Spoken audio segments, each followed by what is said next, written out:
Хей, здравей! Днес искам да те отведа надвътре в себе си, в тези дълбини, в които има всичко. Има емоции, има истории, има много неща, които вече си преживял. Искам да се огледаш, да забележиш всичко, което е минало, всичко, което се е случило, всичко, което си осъществил и да погледнеш напред.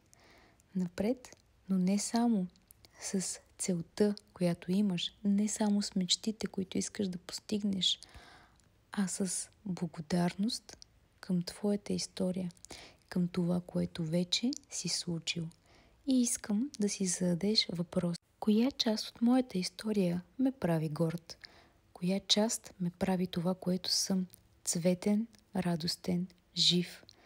Коя част ме прави това, което съм сега, по най-добрия начин?